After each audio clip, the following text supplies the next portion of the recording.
이번엔 이용우 더불어민주당 법률위원장 만나보겠습니다. 위원장님 어서 오세요. 네, 안녕하세요. 민주당 법률위원장이시니까 이 이슈부터 좀 살펴보겠습니다. 법원조직법 개정안. 네. 대법관을 현행 14명에서 100명으로 늘리는 안. 또 비법조인도 대법관 자격을 주는 안. 이제 자격 요건을 완화하는 거죠. 이 부분은 좀 철회했어요. 어떤 의견입니까?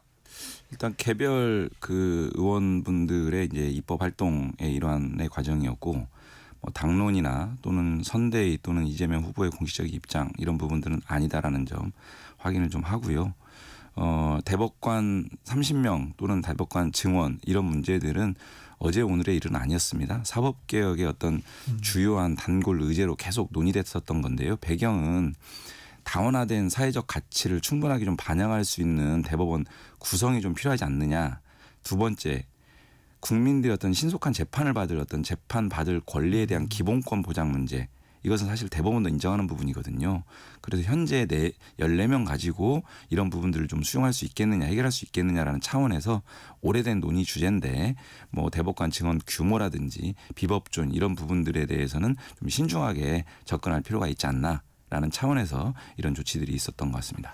이 법안이 지금 당위성을 말씀해 주셨지만 왜 지금 하느냐. 이게 네. 좀 이제 논쟁이 됐던 것 같고 또 비법조인 부분에서 약간의 또 역풍이 좀 있었던 것 같습니다. 예, 비법조인 문제는 사실은 그 사법계 의제에서도 뭐 충분하게 논의된 부분은 아니었기 때문에 이 부분들은 일단은 철회를 하고 이후에 국민적 어떤 요구나 이런 부분들을 봐가면서 좀 그 검토할 부분이지 지금 논의할 단계는 아니다 이런 생각이 듭니다. 이재명 후보는 철회를 지시한 적은 없다. 이게 네. 그러면 선대위 차원의 조치인가요? 선대위 차원에서는 일단 그런 입장을 표명을 했고요.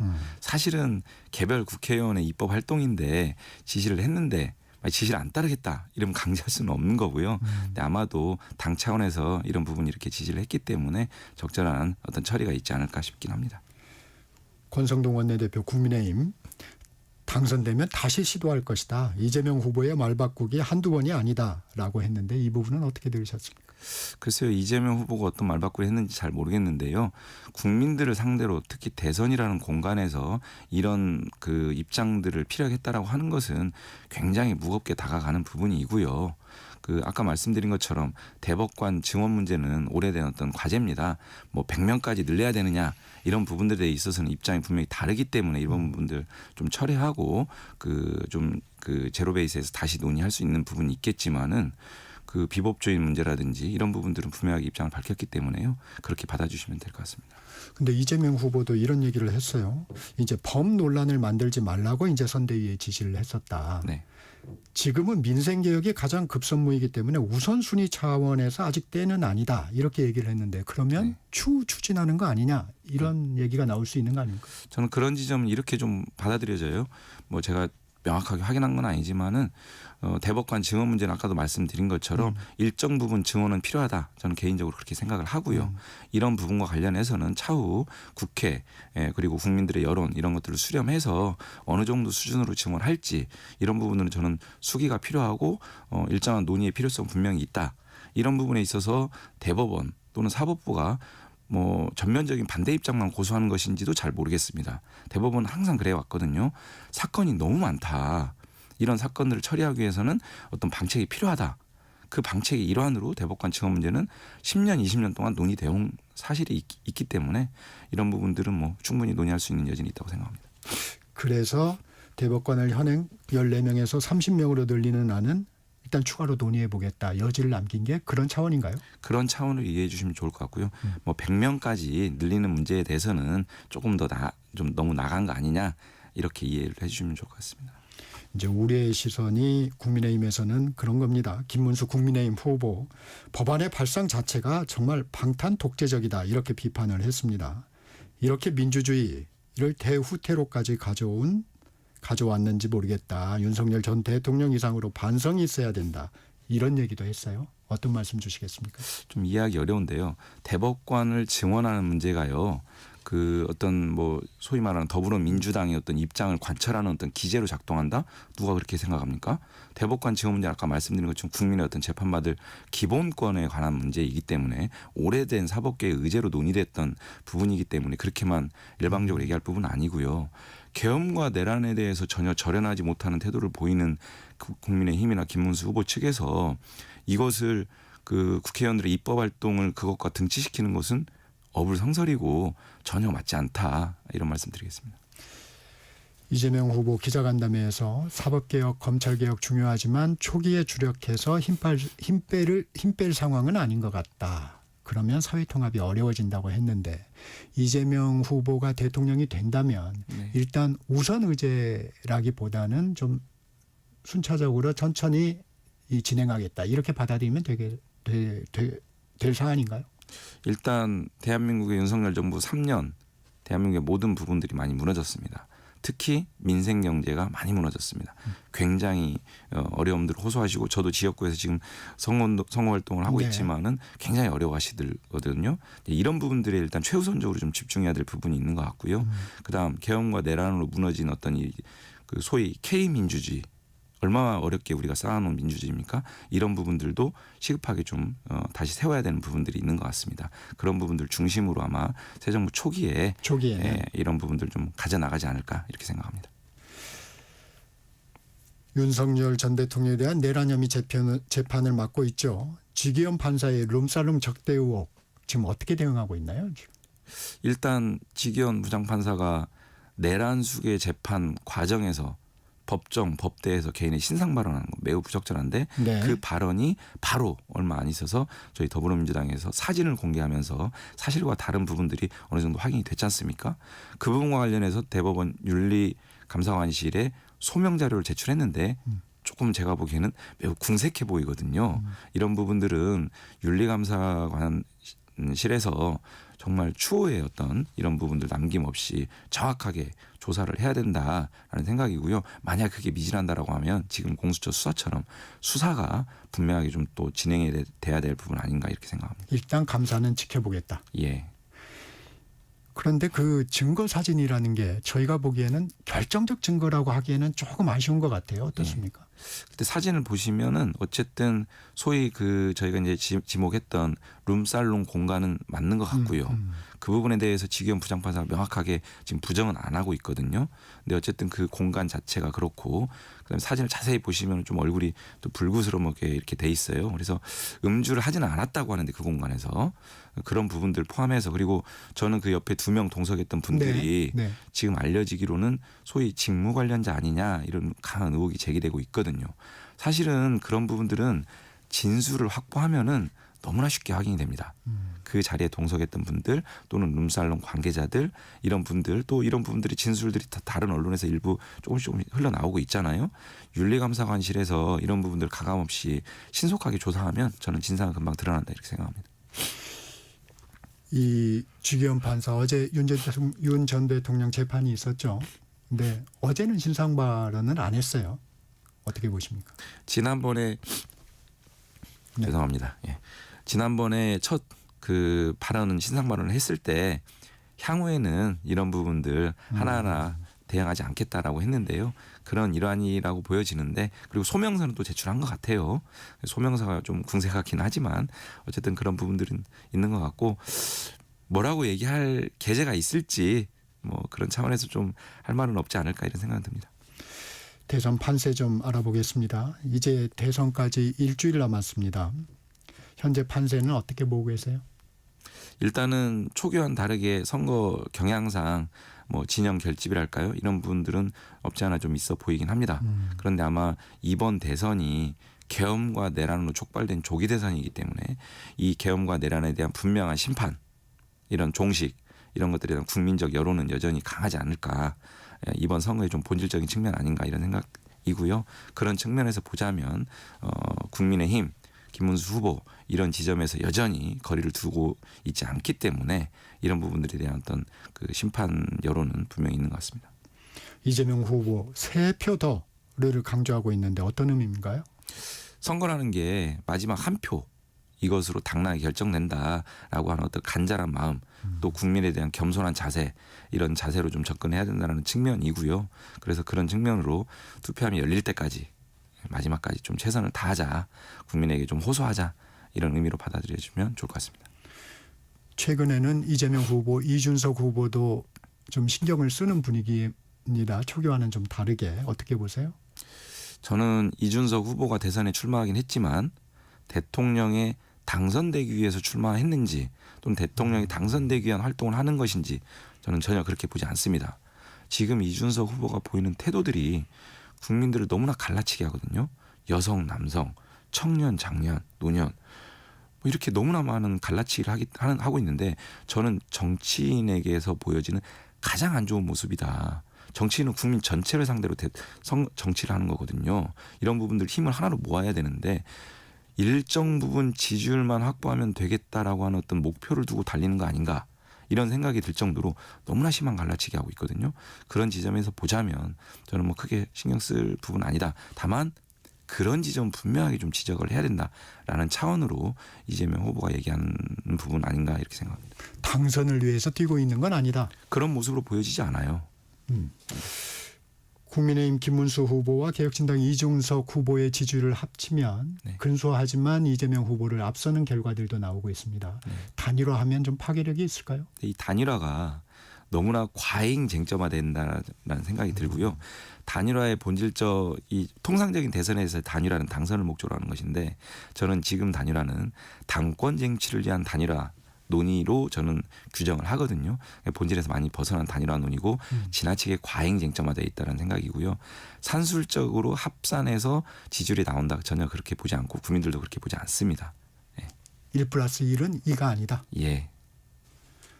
지지층 때문인가요? 어떻게 그렇게 보십니까? 이준석 후보의 지지층이 김문수 후보 지지로 귀결된다라고 보는 사람이 많지 않다라고 저는 생각을 하고요. 반대로 김문수 후보 지지자들이 이준석 후보의 지지로 귀결된다, 그렇게 보는 사람들도 많지 않은 것 같습니다. 단순히 표심의 이동 외에 시너지 효과도 좀 있을 수 있는 거 아닌가요? 글쎄요. 오히려 되게 이 조화가 잘 안 되는 두 사람이기 때문에. 예. 이재명 후보 민생 경제 회복을 국정의 최우선으로 삼겠다고 한 데 이어서 국익과 실용 외교에 초점을 맞추고 있습니다. 또 굳건한 한미동맹을 토대로 한다고도 밝혔는데 이 안정성을 부각하는 행보, 아무래도 중도층 표심을 위한 거겠죠? 이번 계엄 내란 보면은요, 실력 없는 편향 외교, 이걸로 인해서 국익이 많이 훼손된 어떤 외교 기조, 이런 부분들이 확인됐고, 또 심지어 계엄 내란을 통해서 얼마만큼 안보 불안이 가중이 됐습니까? 안보는 아예 관심이 없는 그런 집단으로 좀 보여져요. 그래서 이런 것들에 대한 반성적 평가에서 외교안보 기조를 좀 밝힌 거다라, 이렇게 보시면 될 것 같은데, 한미동맹을 바탕으로 해서 다양한 어떤 외교 관계를 충실하게 해서 국익 중심의 실용 외교를 하겠다. 뭐 여기에 이견이 있을 수 없을 것 같고요. 두 번째는 이 안보 문제, 지금 계엄과 내란으로 촉발된 정말 극심한 안보 불안 문제를 해소하고 남북 관계라든지 여러 가지 안보 현안들 잘 챙겨 나가겠다. 저는 안정되고 좀 준비된 대통령의 면모를 좀 보여주는 측면이 있지 않나, 이렇게 생각합니다. 그동안 진보 정당에서는 공약으로 남북 정상회담을 많이 내놓지 않았습니까? 네. 근데 다소 아직은 아닌 것 같다, 이런 네. 입장을 밝히신 것 같아요. 예. 지금 남북 관계가 너무나 후퇴돼 있고 사실상 관계라는 게 없어요. 그런 부분들부터 충실하게 좀 복원을 해야 그런 부분들까지 얘기 나눌 수 있는 상황들이 좀 만들어질 수 있지 않을까. 너무 성급하게 갔 따라가는 오히려 조금 더 좀 진전된 어떤 부분들을 얻기는 좀 어려울 수도 있지 않을까, 이런 생각까지 있는 것 같습니다. 이 국방장관에 대해서도 민간인을 보임하는 게 바람직하지 않느냐는 의견을 밝혔는데 민주당이 사실 이 관련법도 발의가 돼 있죠. 예. 네. 어떻습니까? 이 의견은? 그 문민 정부 들어서서 이제 국방 영역에 있어서도 문민화 부분들이 많이 진척이 되고 있습니다. 국방부 장관뿐만이 아니고 국방부 내부의 어떤 전문성을 갖춘 민간 인력들이 많이 들어오는 부분들이 있었는데 윤석열 정부에서 이런 부분들이 또다시 후퇴를 했죠. 네. 그래서 이런 부분들을 다시 복원을 해서 전문성을 좀 담보하는 어떤 인력들이 국방부에서 좀 역할을 하는 게 오히려 지금과 같은 그 숫자로 국방을 갖다가 책임지는, 안보를 책임지는 구조가 아니지 않습니까? 첨단 국방을 위해서는 전문성을 가진 어떤 민간 인력들이 장관을 포함해서 많이 국방부의 역할을 하는 게 좀 필요하지 않나 이런 측면으로 이해해 주시면 좋을 것 같습니다. 이재명 후보, 김문수, 이준석 후보 간의 단일화를 내란 단일화로 규정을 했어요. 이준석 후보는 계엄에 찬성하지도 않았고 탄핵에 찬성을 했는데 내란 단일화로 규정한 건 어떻게 보십니까? 글쎄요. 어쨌든 그 국민의힘과 이준석 후보가 보여지는 여러 가지 모습이 그리고 국민의힘의 대표까지 했기 때문에 일련의 과정들을 보면 크게 다르겠냐라고 하는 측면으로 좀 봐주시면 될 것 같고요. 지금도 저는 계엄과 내란 여러 가지 어떤 그 탄핵 이런 부분들에 대해서 좀 더 선명하게 명확한 입장들을 좀 보였어야 되고 특히 특검법 관련해서요. 내란 특검법이라는 명태균 특검법이라는 여러 가지 그 김건희 특검법이라는 특검법의 일련의 과정들에 있어서도 조금 더 분명하게 좀 입장들을 개혁 그 신당에서 좀 보였어야 되는 거 아닌가 이런 생각이 좀 듭니다. 예. 이준석 후보는 김문수 후보의 사태가 단일화하는 유일한 방법이라며 단일화 가능성은 0%라고 하는데 변수가 있을까요? 저도 이제 어디 나가면은 단일화 여부에 대해서 단일화는 안 될 것 같다라는 생각이 들었는데 왜냐하면 사실 제가 말씀드린 것처럼 지금 단일화는 대선 승리를 위한 단일화가 아니라 당권 쟁취를 위한 목적의 단일화로 보여지거든요. 그런 측면에서 볼 때 이준석 후보 입장에서 단일화를 지금 단계에서 하는 것이 국민의힘을 자기가 좀 이렇게 장악하는 어떤 유용한 수단이 될 수 있을 건가라는 측면에서 보면 대선 이후에 국민의힘의 어떤 분당을 통한 국민의힘의 밖에서의 어떤 그 역포위를 통한 국민의힘의 장악 이런 부분들을 좀 더 방점을 찍고 있지 않을까 이런 측면에서 보면 저는 단일화 가능성이 낮다고 보는데 또 일각에서는 단일화 가능성을 또 높게 보는 분들도 많이 계시더라고요. 네, 당내에서. 네. 네. 알 수는 없는데 제가 말씀드린 것처럼 이 단일화 논의는 저는 파괴력도 없고 이렇게 과잉 쟁점화될 사안이 전혀 아니다. 어떻게 보면 오히려 이 단일화 논의 자체가 이준석 후보를 좀 띄워주는 거 아닌가 이런 생각이 듭니다. 이재명 후보는 결국 단일화는 될 것이다. 우리 다 대비하고 있다. 그랬는데 어떤 대비를 하고 있다는 건가요? 글쎄요. 이재명 후보의 어떤 그 입장에 대해서 제가 또 파악한 바가 없는데요. 네. 하여튼 양론이 좀 있는 것 같습니다. 예. 이준석 후보가 주장하는 동탄 모델은 어떻게 생각하세요? 동탄 모델이 뭐죠? 예를 잘 들면 모르겠습니다. 3자 구도에서 승리하는 모델. 예. 그러니까 이준석 후보가 이제 동탄 모델 얘기했는데 사실 그 본질적인 내용 잘 모르겠고요. 이준석 후보가 그렇게 좀 이렇게 뭐랄까 수사를 좀 많이 쓰는 편인데 아까도 말씀드린 것처럼 이준석 후보의 지금 행보가 대통령 당선을 목적으로 하는 행보라고 전혀 보이지 않습니다. 김재원 국민의힘 김문수 후보 비서실장 이준석 후보가 단일화를 거부해도 국민이 투표장에서 단일화를 할 거다. 즉 사표 방지 심리로 김 후보에게 표가 몰릴 거란 주장인데 이는 어떻게 보세요? 글쎄요, 크게 관심 없는 주제이긴 합니다. 예. 그러니까 김문수 후보 측, 이준석 후보 측 단일화 관련돼서는 각자의 그냥 동상이몽을 가지고 있는 것 같습니다. 이 부분은 좀 관심을 가지실 것 같은데 권영국 민주노동당 후보가 네. TV토론의 가장 큰 수혜자라는 평가도 있습니다. 예. 이재명 후보에게 갈 표심이 분산될 가능성은 없을까요? 저는 이번 대선이 소위 계엄과 내란으로 촉발된 조기 대선이기 때문에 내란 세력 대 헌법 수호 세력의 어떤 그 대결 구도, 그러니까 국민의힘과 더불어민주당의 대결 구도가 아니라 이런 내란 세력 대 헌법 수호 세력의 대결 구도라고 생각을 하고요.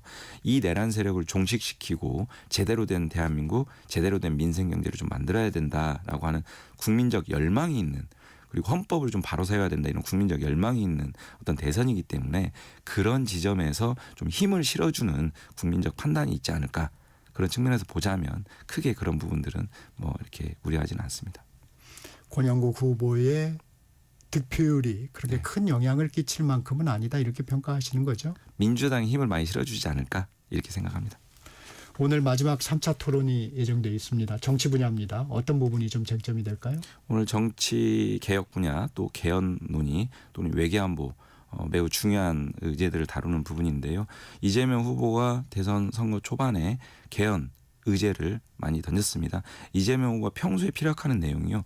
더불어민주당이 집권하지 않았을 때 또 권력을 잡지 않았을 때를 전제로 해서 이런 법 제도적인 정책적인 부분들에 대한 입장을 밝히는 게 매우 중요하다. 그러니까 우리가 권력을 잡았을 때 어떻게 하겠다라고 하는 권력을 행사하는 측면이 아니라 우리가 권력을 놓쳤을 때 대한민국을 어떻게 끌고 가는 게 바람직한지 이런 측면에서 우리가 항상 개혁 과제를 제시해야 된다. 저는 그 지점이 굉장히 좀 의미심장했다라고 보거든요. 그런 측면에서 대통령의 어떤 권한들을 좀 분산하는 또 국회의 어떤 그 행정부의 권력 통제 장치를 마련하는 이런 부분들을 과감하게 개헌 의제로 제시를 했거든요. 저는 그런 점에서 굉장히 의미 있다고 생각하고 진정성 있는 개헌 의제들이 아마 오늘 논의에서 또 되지 않을까. 또 한편으로는 말씀드린 계엄과 내란으로 이 정치의 영역에 다양한 민주주의 제도들이 굉장히 많이 무너졌습니다. 이런 부분들을 어떻게 다시 세울지 대한민국과 대한민국의 민주주의를 어떻게 세울지 이런 부분들이 오늘 많이 논의됐으면 좋겠다는 생각이고요. 기본적인 스탠스는 네거티브에 전혀 관심 두지 않겠다. 제대로 된 정책 토론을 좀 하겠다. 그리고 저는 인상적으로 봤던 게 토론 과정에서 이제 메모하는 모습 있잖아요. 네네네. 그러니까 국민들의 의견, 타 후보의 의견들을 경청하고 이 경청한 내용을 토대로 해서 정책적인 입장을 충분하게 밝히겠다 이런 어떤 스탠스를 보여준 거예요. 3차 토론에서 그런 모습 보이지 않을까 예상합니다. 개헌 이슈 말씀하셨으니까 이재명 후보가 3년 전이죠. 대선 때는 4년 중임제를 얘기했다가 이번에 4년 연임제를 얘기하니까 네. 국민의힘에서 조금 곱지 않은 시선을 보였어요. 이 부분은 어떻게 보세요? 아마 국민의힘의 그냥 그 프레임인 것 같고요. 연임과 중임의 의미를 모르지는 않을 것 같습니다. 오히려 연임이라고 하는 게 국민의힘에서 얘기하는 뭐 장기 독재 이런 거하고는 더 거리가 먼 내용이고요. 그 연임을 분명하게 1회 한정해서 하겠다라고 하는 어떤 입장도 민주당에서 밝혔기 때문에 그런 부분들은 우려하지 않았으면 좋겠고 왜곡하지 않았으면 좋겠습니다. 그리고 개헌 당시의 대통령에게는 해당 사항이 적용되지 없는 않는다라고 부분이 하는 건 이미 헌법에 들어와 있습니다. 이재명 후보, 김문수 후보 모두 사전 투표를 독려하고 있습니다. 사전 투표율에 따른 유불리도 좀 있을까요? 어떻게 보세요? 그건? 근데 이제 유불리를 떠나서 그 투표율을 높여야 된다. 투표를 국민들이 많이 해주세요. 이 입장에 이견이 있는 정치 집단이나 세력은 없을 거라고 보여지는데 여전히 사전투표라든지 이런 부분들에 대해서 부정선거 프레임을 가지고 또는 부정선거 주장을 여전히 하고 있거든요. 극우 세력이라든지 국민의힘의 어떤 많은 분들이 또 이런 주장을 여전히 하고 있어요. 저는 이해하지 못하겠고요. 이 사전투표나 본투표나 저는 관계없이 국민들이 투표장에 많이 나와서 국민들의 어떤 의사를 집중적으로 좀 피력했으면 좋겠다 이런 말씀 드리고요. 안타까운 것은 이번 사전투표가 이틀 양일 모두가 평일입니다. 네네. 6시까지밖에 안 하거든요. 그래서 우리 직장인분들 혹여 이 사전투표 어떤 투표권 행사가 좀 지장을 받을 우려가 좀 있습니다. 그래서 사업장에서도 이런 부분들 좀 많이 배려를 해주시면 협조를 해주시면 좋을 것 같다. 이런 말씀도 드리겠습니다. 이 지난번에 TV 토론에서 이준석 후보가 네. 이재명 후보도 과거에 부정선거론을 제기했다. 네. 이게 이제 후에 파문이 좀 일었어요. 이 네. 부분은 어떻게 보고 계세요? 글쎄요. 지금 국민의힘 윤석열 씨 뭐 이런 부분들이 얘기했던 부정선거 거기하고 갖다 붙일 얘기는 전혀 아닌 것 같고요. 문제가 되는 지점이 구체적으로 어떤 지적한 부분이 있는데 그런 부분들을 뭐 부정선거다 또는 부정선거를 주장했다 프레임이다 이렇게 얘기하는 것은 전혀 맞지 않는 것 같습니다. 좀 구체적으로 말씀 주시겠어요? 이제 네. 이재명 후보가 투개표에 관한 건 아니었다 그랬는데 과거에 이제 뭐 SNS나 글이나 이런 걸 보면 이제 그런 부분도 언급을 한 것 같아요. 글쎄요, 저는 그렇게 보여지진 않고요. 예, 지금 그 국민의힘 측에서 얘기하는 어떤 부정선거 그거하고 얘기하는 것은 전혀 어불성설이다 이렇게 말씀드리겠습니다. 박근혜 전 대통령이 오늘 박정희 전 대통령과 유경수 여사 생가를 방문할 예정입니다. 네. 어떤 메시지를 낼지도 주목이 되는데 이 행보는 좀 어떻게 보십니까? 혹시 뭐 특별한 어떤 날짜가 있어서 이렇게 행보를 하는지는 잘 모르겠습니다. 어떻게 보면 조금 민감할 수 있는 시기에 이렇게 움직이는 행보가 국민들에게 어떻게 비춰질지는 잘 모르겠고요. 예, 지금 시기에서 혹여 언론에서 다루어지고 있는 뭐 보수 결집의 어떤 메시지를 낸다라거나 하거나 이런 부분들이 국민들에게 좀 긍정적으로 다가갈지 오히려 부정적으로 다가갈지 이런 부분들 잘 판단할 거라고 생각합니다. 김문수 후보가 박근혜 전 대통령의 명예가 회복돼야 한다고 말했습니다. 네. 위원장님은 어떻게 보십니까? 김문수 후보가요, 과거에 그 노동부 장관 인사청문회든 대정부 질문 과정에서 그 박근혜 전 대통령이었던 헌법재판소 탄핵 결정에 대해서 부정하는 그런 취지의 발언들을 계속 해왔거든요. 저는 그 연장선상에서 이런 입장을 피력했다라고 하면 매우 부적절하다. 헌법재판소 헌법기관을 부정하는 어떤 걸로 평가될 수도 있다라고 하는 측면에서 좀 바라봐 주시면 좋을 것 같습니다.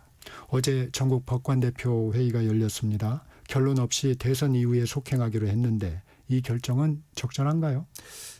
조의대 소위 조의대 코트에서의 대법원 전원합의체 판결 절차와 관련된 문제로 촉발된 정법관 대표 회의거든요. 각 법원의 법관 대표들이 모여서 이런 문제에 대해서 충분하게 좀 수기를 하고 의견을 모아서 입장을 밝히겠다, 대안을 마련하겠다라고 하는 측면에서 이제 진행한 내용인데요. 아마도 선거 시기이고 또 충분하게 좀 수기가 필요한 사안이기 때문에 이후에 좀 더 논의하자라는 취지로 좀 이해를 했습니다. 그게 적절한가요? 일단 뭐 그렇게 가져가는 건 좀 지켜봐야겠죠. 네. 네. 개혁신당 이준석 후보 노무현 정신을 실현할 주체가 이준석이라고 강조하고 있습니다. 노 전 대통령을 자주 소환하는 이유는 뭔가요? 글쎄요, 저도 2차 토론에서 그 모두와 말미에서 노무현 네. 전 대통령을 2번이나 언급을 했던데 무슨 관계가 있는지 또는 노무현 정신과 무슨 연관성이 있는지 좀 납득을 못했고요. 끝나고 나서도 제가 주변에 물어봐도 다들 잘 모르겠다고 하더라고요. 이 더불어민주당 관계자들이 단체로 발작하고 있다 이렇게 SNS에 글을 쓰기도 했어요. 이제 그 이유는 이재명 후보가 노무현 대통령과 아무런 철학적 유사성도 없다는 걸 알고 있기 때문이다 이렇게 주장을 했는데. 네. 그래서 저는 노무현 정신의 가장 핵심은 사회적 약자, 힘없는 자들의 어떤 그 대변자 이런 역할을 해왔다라고 하는 측면이라고 생각을 하고요. 두 번째는 국토 균형 발전에 대한 어떤 선도자 아니었습니까? 저는 이런 지점에서는 지금 현재 이재명 후보가 일맥상통하는 부분들이 분명히 본질적으로 있다라는 측면에서 좀 과도한 어떤 주장 아닌가 이렇게 생각합니다. 이준석 후보 비호감도가 다소 높게 나옵니다. 그런 지적에 대해서는 제3지대 정당 후보에게 항상 불리한 지표라는 발언도 했는데 이 의원님은 어떻게 판단하세요? 그러니까 저는 이번 선거에서 가장 좀 많이 느꼈던 지점이 이준석 후보가 전체 국민들 특히 이제 개헌과 내란을 위해서 너무나 많이 분열되고 국민들이 갈등을 하고 있지 않습니까? 저는 이번 대선에서 매우 중요한 메시지 중에 하나가 통합이라고 생각하거든요. 국민들을 통합해서 하나의 힘으로 결집을 해서 지금 문제가 되고 있는 이 위중한 시기를 극복해 나가는 게 가장 중요한 대선 시기의 핵심 어떤 메시지 기조라고 생각을 하는데 그거에 대해서는 전혀 관심이 없는 것 같아요. 완전히 갈라치기로 지금 초지일관하고 있거든요. 그래서 저는 이준석 후보가 5% 정도 뭐 안 하면 10% 정도 얻으면 되겠지 여기에만 좀 집중하는 거 아닌가. 그런 측면의 선거 전술 기조를 좀 가져가는 거 아닌가 매우 안타깝습니다. 위원장님 나오셨으니까 마지막으로 짧게 여쭤보겠습니다. 조희대 대법원장 특검법은 지금 어떤 상황인가요? 일단은 발의는 돼 있는 것 같고요. 이 부분과 관련해서는 아직 뭐 국회에서 논의할 단계는 아니기 때문에 대선 이후에 여러 가지 사정들을 좀 고려해서 입법부가 논의하지 않을까 생각합니다. 네, 여기까지 듣겠습니다. 지금까지 이용우 더불어민주당 법률위원장이었습니다. 고맙습니다. 네, 고맙습니다. 정책시사 2부 마칩니다. 잠시 후 3부에서 뵙겠습니다.